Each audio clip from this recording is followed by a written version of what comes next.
Comedian Kunal Kamaraj वकिलांसोबत Mumbai पोलिसांसमोर चौकशीला हजर राहण्याची शक्यता। कामरावर आतापर्यंत एकूण 4 गुन्हे दाखल।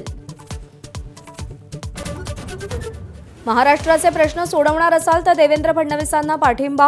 गुढीपाडवा मेळाव्यात मनसे अध्यक्ष राज ठाकरेंचं मोठं वक्तव्य। आशिष शेलारांनी राज ठाकरेंवर केलेल्या टीकेला संदीप देशपांडेंकडून कवितेतून उत्तर। कपटी मित्रापेक्षा दिलदार शत्रू बरा, संदीप देशपांडेंनी डिवचलं। बीडच्या कान्हापूर गावात गुन्हा मागे घेण्यासाठी दबाव आणणाऱ्याची हत्या। पती पत्नीला बेड्या। मृत स्वप्नील देशमुखच्या जाचाला कंटाळून आरोपीच्या भावानं आत्महत्या केली होती। दूध उत्पादक शेतकऱ्यांना गोकुळचं गुढीपाडवा गिफ्ट। गायीच्या दूध खरेदी दरामध्ये 2 रुपयांची वाढ। लिटरला 32 रुपयांचा दर मिळणार। 1 एप्रिलपासून दरवाढ लागू।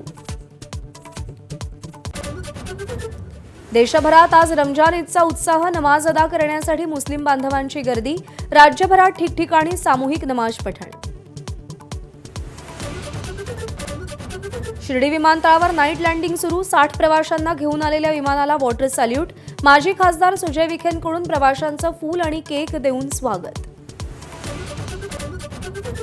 सोलापूरचा वेताळ शेळके 66वा महाराष्ट्र केसरी ठरला। उपविजेता पृथ्वीराजला खांद्यावर घेऊन मैदानात फेरी। वेताळ शेळकेकडून खिलाडू वृत्तीचं दर्शन। कोल्हापूरच्या फुटबॉलला पुन्हा एकदा गालबोट। उत्तरेश्वर चषक फुटबॉल स्पर्धेच्या अंतिम सामन्यामध्ये मैदानातच खेळाडूंमध्ये फ्री स्टाईल हाणामारी। पोलिसांकडून सौम्य लाठी। हिमाचल प्रदेशातील कुलूमध्ये मोठी दुर्घटना। मणिकर्णमध्ये भूस्खलनामुळे झाड गाडीवर कोसळून 6 जणांचा मृत्यू तर 5 जखमी।